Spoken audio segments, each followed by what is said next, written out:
पाजी हमारे साथ मौजूद हैं इस वक्त। गुरमीत पिछले हफ्ते थोड़ा बीमार थे, लेकिन मैं आई होप थोड़ा सेटल हो गए होंगे अब।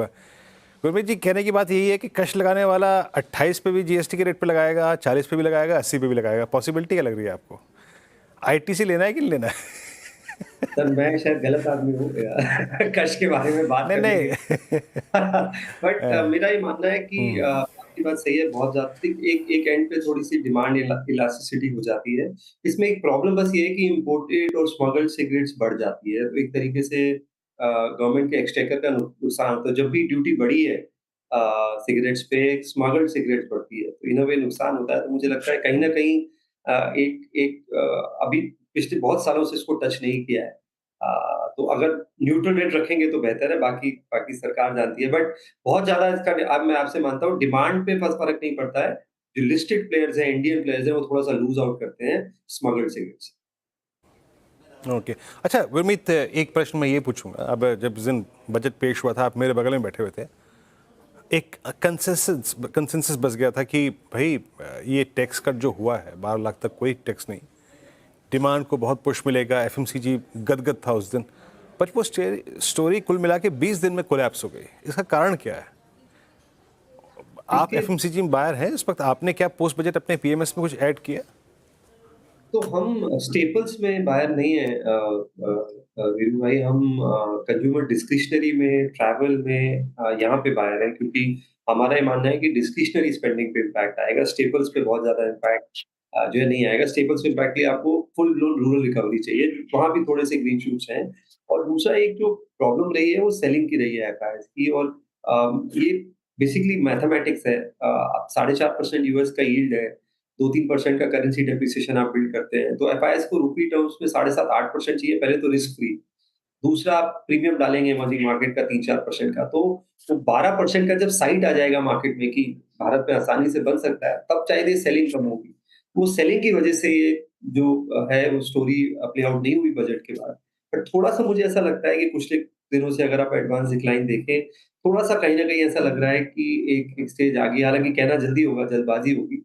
बट अगर एफआईआई सेलिंग थोड़ी कम हो जाती है और कहीं न कहीं थोड़ा-सा बॉन्ड यील्ड यूएस की गिर जाती है, तो मुझे लगता है ये जो वापस प्ले है कंजम्पशन का, वो आपको दिखाई देगा। बट एक बैलेंस बना के चलिए। तो हमने ट्रेंड ऐड किया है पोर्टफोलियो में, क्योंकि एक तरीके से डिस्क्रिशनरी कंजम्पशन है, वो थोड़ा-सा लोअर अफ्लुएंट और मास अफ्लुएंट स्पेस में है।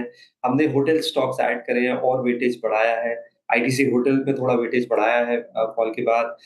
इंटरग्लोब इंडिगो में वेट बढ़ाया है। तो हमने travel tourism as a consumption को खेलने की कोशिश की, और हमने थोड़ा-सा कैपिटल मार्केट प्ले भी बढ़ाया है, जैसे सीडीएसएल है, कैम्स है, क्योंकि हमें लगता है कुछ पैसा जो फाइनेंशियल कंजम्पशन की तरफ भी जाएगा। और हम और भी कुछ स्टॉक्स को इसको उसमें देख रहे हैं, जैसे पीवी फिनटेक को भी रिव्यू करें। बिल्कुल। और एफएमसीजी इंडेक्स की बात हो रही थी लगातार, 14वां सेशन है जब इस पे डेंट पड़ता नजर आया है बजट के बाद। काफ़ी ज़्यादा नुकसान, 3 लाख करोड़ से ज़्यादा पैसा डूब गया है निवेशकों का इस पर्टिकुलर इंडेक्स में। गुरमीत जी, गुड आफ्टरनून। अभी हम थोड़ी देर पहले ऑटो सेक्टर पर चर्चा कर रहे थे काफ़ी देर से, और मैं आपसे जानना चाहूँगी, जिस तरीके से टैरिफ का अनाउंसमेंट हो रहा है यूएस से, और 25% का import tariff auto, semiconductor, pharmaceuticals पे लगाने का ऐलान हो सकता है, इसको लेकर आप कैसे देख रहे हो ऑटो सेक्टर को? कोई डेंट तो आज के सत्र में हमें पड़ता दिखा नहीं है। कोई ऐसा पर्टिकुलर काउंटर इस सेक्टर से जहां पर आपने वेटेज बढ़ाया हो हाल फिलहाल में? हमने एमएनएम में वेटेज बढ़ाया है। हमें लगता है कि थोड़ा-सा जो कंसर्न है कि टैरिफ का, तो एक तो इम्पैक्ट कम होगा एमएनएम पे। एक्सपोर्ट जो है, अगर आप मंथ ऑन मंथ देखेंगे, तो अगर वो 85,000 यूनिट करते हैं या 2.5 लाख यूनिट क्वार्टर के करते हैं और 85,000 महीने के करते हैं, तो एक्सपोर्ट 5% के आसपास है। तो बहुत ज़्यादा इम्पैक्ट नहीं दिखता है। दूसरा एक नैरेटिव था कि टेस्ला आएगा तो एमएनएम, टाटा मोटर्स, मारुति की परेशानी होगी। मुझे लगता है वो थोड़ा-सा ओवरब्लोड है। अगर आप टॉप 10 सेलिंग कार देखें इंडिया की, जिन जो करीबन 1.5-2 लाख बिकती हैं, सबसे पहले टाटा पंच है 2 लाख के ऊपर, फिर मारुति के बहुत सारे वेरिएंट्स हैं। तो 2 गाड़ियाँ हैं जो 20 लाख रुपए से ऊपर है, जो उसमें क्रेटा है और स्कॉर्पियो, जो टॉप 10 सेलिंग बेस्ट कार। और टोटल हम 40 लाख गाड़ियों में 1 लाख, सवा लाख ईवी बेचते हैं। एडॉप्शन अभी पिकअप होने में टाइम लगेगा। इंडिया बहुत ही हाइब्रिड मार्केट है, इसको कंपेयर तो जब तक पूरा इकोसिस्टम नहीं बन जाता, जैसे चाइना में बना बीवाईडी, अब कैटल है वहाँ की, जो सबसे बड़ी वर्ल्ड की सबसे बड़ी lithium ion phosphate battery maker है। पूरा ईवी इकोसिस्टम बनने के बाद एडॉप्शन बढ़ता है। तो जब तो और कुछ हद तक नेगेटिविटी शायद प्राइस में आ गई है, तो हमने एमएनएम ऐड किया, हमने थोड़ा-सा उनो मिंडा ऐड किया है पोर्टफोलियो में और हम और स्पेस को अच्छे से स्टडी कर रहे हैं। मेरा ये मानना है कि बड़ा इश्यू पैसेंजर व्हीकल ग्रोथ है। अगर पीवी सेल्स की ग्रोथ ही 2-4-5% होगी तो फिर ज़्यादा फ़र्क नहीं पड़ता है, आप ऑटो क्या आउट करते हैं। बट थोड़ा अगर ग्रोथ बढ़ेगा तब शायद जो हमारे टॉप होल्डिंग है प्लस आपको थोड़ा-सा टाटा मोटर्स और एम&एम में थोड़ा वैल्यूएशन कम्फर्ट मिलता है। दोनों में रीस्ट्रक्चरिंग होने का चांस है। एम&एम और टाटा मोटर्स आगे जाके सीवी, डोमेस्टिक और ईवी को रीस्ट्रक्चर कर सकता है।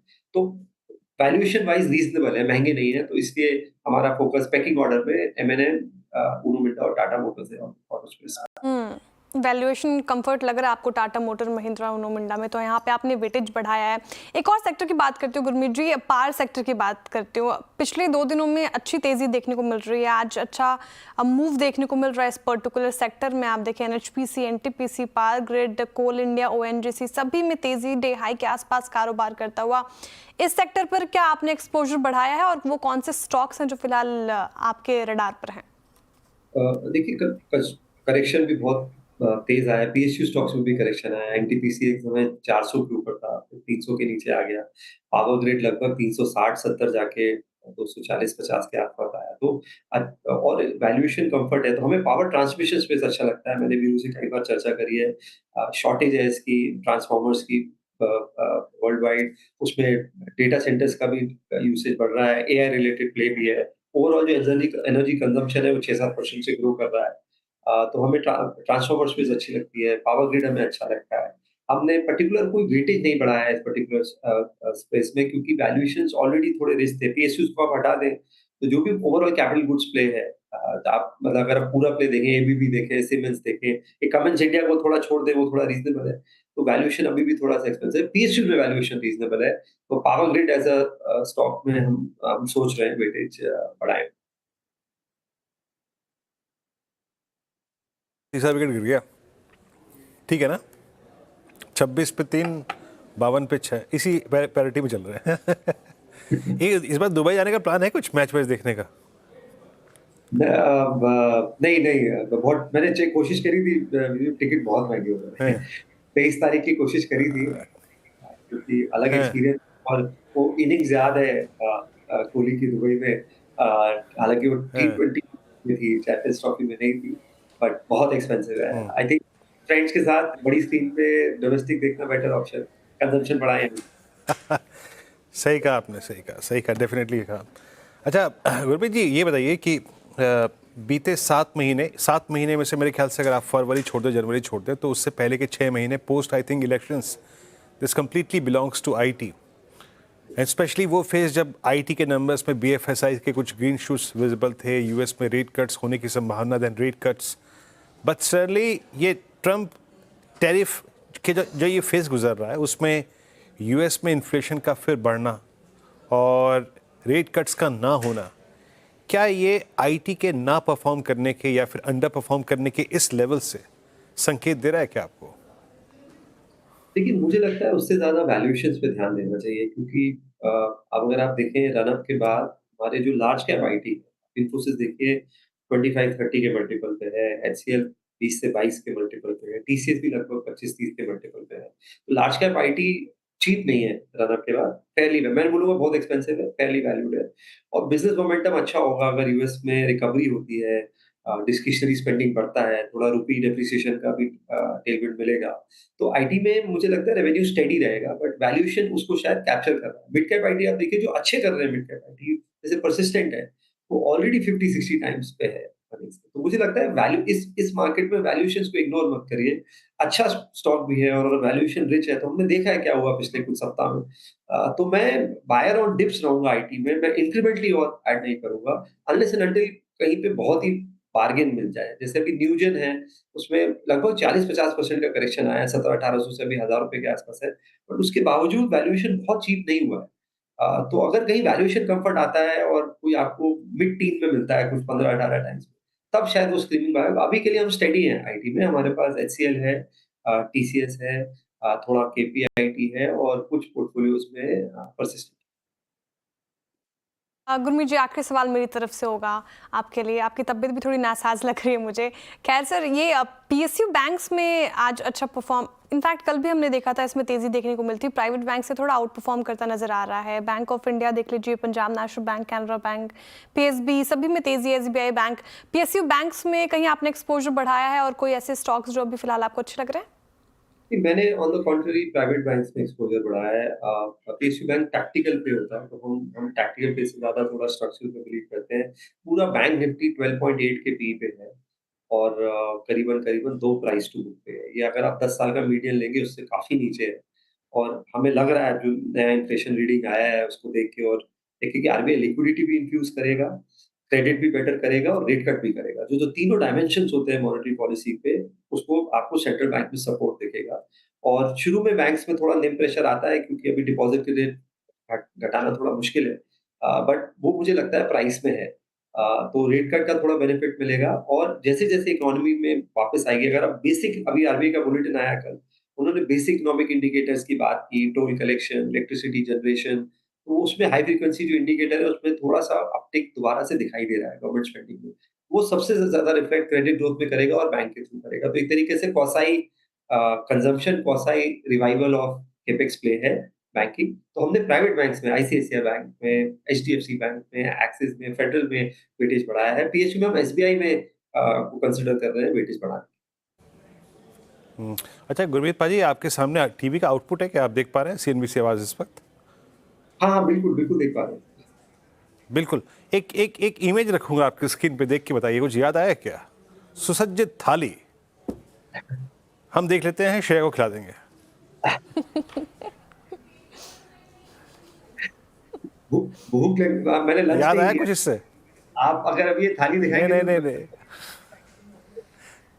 देखिए अनुज भी इस वक्त बड़ा विश्राम मूड में है। अनुज, ये दिखाई दे रही है थाली? याद आया कुछ?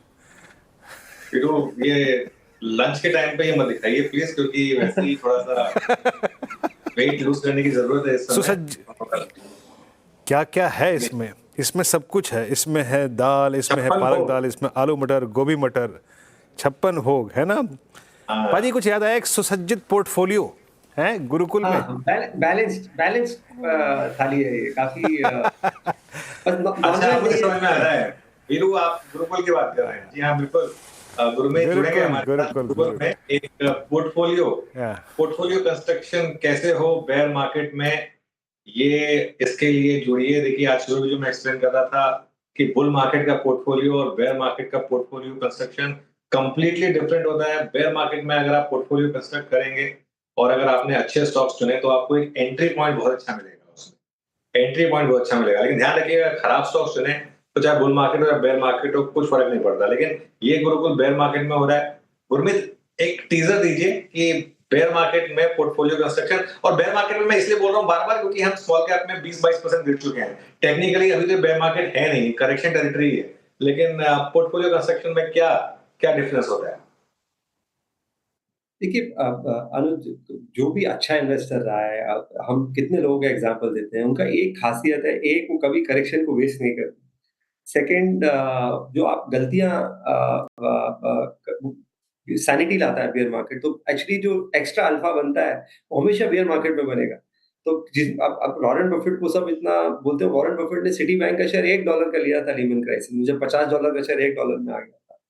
तो बहुत सारे ऐसे एग्जाम्पल हैं। तो हम चर्चा करते हैं, कोविड में टाटा मोटर्स ₹100 के नीचे था, इंडियन मोटर्स ₹90 का था।